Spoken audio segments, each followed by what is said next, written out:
Hey everyone, welcome to my channel. तो ये है व्याकरण सुधा क्लास 4 की हिंदी की बुक, जिसमें आज हम करेंगे चैप्टर नंबर 2 हमारी वर्णमाला। वर्णमाला मीन्स अल्फ़ाबेट्स। जैसे कि अल्फ़ाबेट्स में कॉन्सोनेंट्स और वॉवल्स होते हैं, उसी तरीके से हिंदी में भी वॉवल्स और कॉन्सोनेंट्स होते हैं। बट हिंदी में हम उनको क्या कहते हैं, पहले वो पढ़ लेते हैं। तो वॉवल्स को हम कहते हैं स्वर और कॉन्सोनेंट्स को हम कहते हैं व्यंजन। तो जितने भी वॉवल्स होते हैं, जैसे कि हमारे होते हैं ए ई आई ओ यू, है ना। लेकिन स्वर यहाँ पे कितने होते हैं, यहाँ पर स्वर होते हैं 11 और व्यंजन होते हैं 35। अगर आप यहाँ पर देखें तो आ ई उ री ए आई ओ औ, ये क्या है, हमारे स्वर हैं। और ये जितने भी आप यहाँ पर वर्ड्स देख रहे हैं, ये हमारे सारे व्यंजन कहलाते हैं। क ख ग घ न, च छ ज झ य, ट ठ ड ढ ण, ड़ और ढ, त थ द ध न, प फ ब भ म, य र ल व श श स ह। इसी तरीके से हम याद भी करते हैं, जिस तरीके से मैंने पढ़ा है, क्योंकि मुझे इसी तरीके से ज़ुबानी याद है, तो मैं इसीलिए स्पीड में पढ़ती चली गई। अगर आपको ये व्यंजन याद नहीं है तो आपको भी इसी तरीके से याद करने हैं। तो सबसे पहले हम पढ़ लेते हैं। बोलते समय हमारे मुंह से कुछ ध्वनियाँ निकलती हैं। ध्वनि के बोले और लिखे जाने वाले रूप को वर्ण कहते हैं। उन ध्वनियों को लिखने वाला जो रूप होता है और पढ़ने वाला जो रूप होता है, उसे हम क्या कहते हैं, वर्ण कहते हैं। वर्ण जो होती है भाषा की सबसे छोटी इकाई कहलाती है। इसके दो प्रकार हैं, स्वर और व्यंजन, जो हमने पढ़े अभी। स्वर इन्हें बोलने के लिए किसी अन्य वर्ण की सहायता नहीं लेनी पड़ती। हम जब आ ई पढ़ते हैं तो हम ऐसे पढ़ते हैं, आ ई उ री ए आई ओ औ। हमें इनको पढ़ने के लिए किसी और की सहायता नहीं लेनी पड़ती। अभी जब हम वर्ड्स को मिलाकर पढ़ेंगे तब आपको इसका अच्छे से ज्ञान होगा। व्यंजन इन्हें बोलने के लिए स्वरों की सहायता लेनी पड़ती है। तो जब हम व्यंजन कॉन्सोनेंट्स को बोलते हैं तो हमें वॉवल्स की ज़रूरत होती है, वॉवल्स की हेल्प लगती है। दैट इज़, व्यंजन को बोलने के लिए स्वर की मदद की ज़रूरत होती है। ये स्वर और व्यंजन एक निश्चित क्रम में लिखे जाते हैं और व्यंजनों को मिलाकर हिंदी की वर्णमाला बनती है। अगर आप एक निश्चित क्रम में इन्हें नहीं लिखेंगे, जैसे ये क्रम में लिखा हुआ है, तो ये आपके गलत हो जाएंगे। आपको भी याद नहीं रहेगा मैंने कौन सा वर्ड लिख लिया है और कौन सा रह गया है। तो ये हमेशा एक निश्चित क्रम में लिखे जाते हैं, ठीक है। स्वरों को और व्यंजनों को मिलाकर ही क्या बनती है, हमारी वर्णमाला बनती है। भाई जब सारे अल्फ़ाबेट्स एक साथ होंगे, हमारे वॉवल्स और कॉन्सोनेंट्स, तभी तो हमारी अल्फ़ाबेट्स कहलाएंगे। अगर मैं स्वर को, जो वॉवल्स हैं उनको ऐड ना करूं, सिर्फ कॉन्सोनेंट्स को ऐड करूं, सिर्फ व्यंजन को ऐड करूं, तो क्या मेरे अल्फ़ाबेट्स कंप्लीट हो जाएंगे? बिल्कुल भी नहीं। तो मेरी वर्णमाला तब तक कंप्लीट नहीं होगी जब तक उसमें स्वर और व्यंजन दोनों ना हो, ठीक है। नाउ, वर्णों के सही क्रम को वर्णमाला कहते हैं। जब हम सही क्रम में वर्णों को लगाते हैं, जैसे आ ई उ, तो ये क्या है आपके, ये वर्णमाला कहलाती है। व्यंजन स्वरों की सहायता के बिना नहीं बोले जा सकते। सभी व्यंजनों में आ मिला होता है। ग को हम ग तभी लिखते हैं जब इसमें आ मिला हो, नहीं तो ये आधा ग बगैर डंडी का आ होगा या फिर ऐसे हलंत वाला लिखा जाएगा। तो अब इसको हम पढ़ते हैं। तो गा को हम गा क्यों पढ़ रहे हैं, क्योंकि इसके साथ आ मिला हुआ है, स्वर मिला हुआ है। हमने यही पढ़ा था, व्यंजनों को बोलने के लिए स्वर की सहायता की ज़रूरत होती है। तो जब हम व्यंजन बोल रहे हैं ग, तो इसमें हमें स्वर की सहायता लेनी पड़ रही है।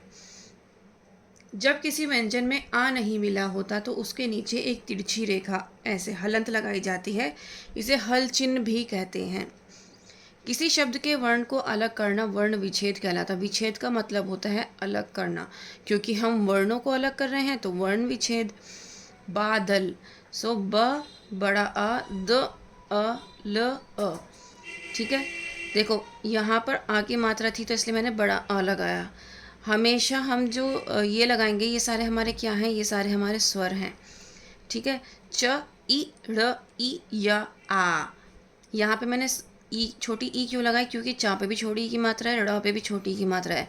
यहाँ पे मैंने बड़ा आ क्यों लगाया, क्योंकि यहाँ पर आ की मात्रा है। इस तरीके से आपको इसको समझना है। यहाँ पर मैं हलंत क्यों लगा रही हूँ, ये हल चिन्ह क्यों लगा रही हूँ, क्योंकि ये अकेला है। जब भी ये अकेला होगा तो मुझे क्या करना है, हल चिन्ह लगाना है। यहाँ ये अकेला है यहाँ स्वर है तभी तो ये बा बना है ना, तो अकेला है तो मुझे हलचिन लगाना है। सेम केस यहाँ पे गु ला सगा में उ की मात्रा, ला में बड़े आ की मात्रा और ब में अ की मात्रा। तो इसी तरीके से हमें ये सारे चेक करने हैं, क्योंकि हर बार हम क्या कर रहे हैं, स्वरों में व्यंजनों में स्वर को ऐड कर रहे हैं। तो इस चैप्टर में हमने क्या सीखा? सबसे छोटी ध्वनि को हम वर्ण कहते हैं। वर्णों को सही क्रम में लगाना वर्णमाला कहलाता है। वर्णमाला में स्वर और व्यंजन दोनों होते हैं, हमारे वॉवल्स और कॉन्सोनेंट्स दोनों होते हैं। श, त्र और ज्ञ ये क्या है? हमारे संयुक्त व्यंजन हैं। व्यंजन स्वरों की सहायता से बोले जाते हैं, इसको हम हलचिन कहते हैं। और शब्दों के वर्णों को अलग अलग करना वर्ण विच्छेद कहलाता है। ठीक है, अब इसकी वर्कशीट कर लेते हैं। कार्यपत्रक 2, सही उत्तर चुनकर निशान लगाइए। वर्णमाला का अर्थ है स्वरों का होना, मात्राओं का होना, व्यंजनों का होना, वर्ण क्रम से सही होना। वर्ण क्रम सही होना वही क्या कहलाता है? हमारी वर्णमाला कहलाती है। व्यंजनों की कुल संख्या कितनी होती है? 35 होती है, हमने पढ़ा था।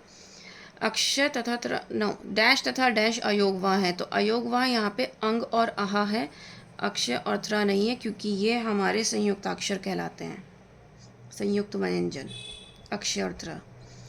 निम्नलिखित शब्दों में से कौन सा विकल्प आगत ध्वनि का उदाहरण है? तो आगत ध्वनि का उदाहरण यहाँ पर ये वाला है, क्योंकि लिफाफा आगत ध्वनि का जो एग्जाम्पल है वो ये लिफाफा है, जिसमें हम नीचे बिंदु लगाते हैं और उसका जो मीनिंग है फ़ा, ये वाला फ़ा का और ये वाला फ़ा का चेंज हो जाता है। डैश की सहायता से स्वर रहित व्यंजनों को दर्शाया जाता है, तो हल चिन्ह की सहायता से ये होते हैं हमारे हल चिन्ह। अस्पताल शब्द के वर्ण विच्छेद के सही विकल्प को चुनाव कीजिए। अस्पताल, अस्पताल, तो ये वाला सही है।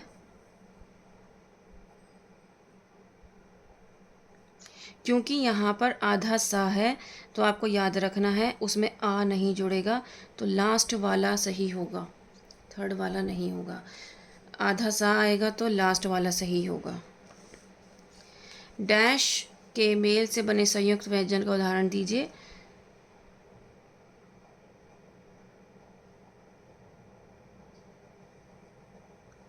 तो वो है ये, क्योंकि श र अ है, दोनों पे हलंत है, इसलिए हमारा ये आया। अगर र पे हलंत ना होता तो हम शायद इसको करते। दिल्ली का उदाहरण है, दिल्ली द्वित्व व्यंजन है हमारा, ल और ल दोनों मिलकर आ रहा है।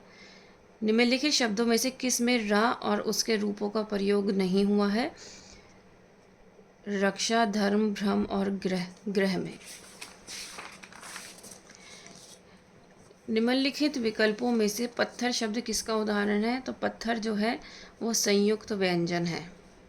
सही शब्द चुनकर खाली स्थान भरिए। भाषा की सबसे छोटी ध्वनि को हम वर्ण कहते हैं। वर्णों के समूह को हम वर्णमाला कहते हैं। हिंदी में 11 स्वर हैं। व्यंजन स्वर की सहायता के बिना नहीं बोले जा सकते। खाली स्थान में डा या रा वर्ण लिखिए। बूढ़िया, सीढ़ी, बढ़िया, ढेर, चढ़ाई, ढक्कन, ढोलक, पढ़ाई, बढ़ना, ढल। लड़की, डिब्बा, गुड़िया, दौड़, कूड़ा, पेड़, सड़क, डाकिया, कपड़ा, डालना। वर्ण किसे कहते हैं? वर्ण भाषा की सबसे छोटी इकाई है। वर्ण कितने प्रकार के होते हैं? नाम लिखिए। वर्ण 2 प्रकार के होते हैं, स्वर और व्यंजन। यहाँ पे मैंने व्यंजन लिखा हुआ है, आप ये देख सकते हैं, ये गलत है। वर्ण विच्छेद कीजिए। छ, अ, त, अ, र, बड़ी ई, छतरी। खेल, ख, ए, ल, अ, खेल। म, आ, ल, बड़ी ई, माली। देन काला, का, आ, ल, अ। मीना, म, ई, न, अ। दिन, द, ई, न, अ, दिन। तो ढा और ढा जो है कभी भी शब्द के स्टार्टिंग में नहीं आता है, जैसे पढ़ाई, लड़ाई, है ना, खड़ी, तो तो ये हम स्टार्टिंग में कभी नहीं लिखते हैं, ये हमारे वर्ड्स बाद में ही आते हैं। उम्मीद करती हूँ कि ये आपको समझ में आया होगा। Please like share and subscribe. That's all, thank you.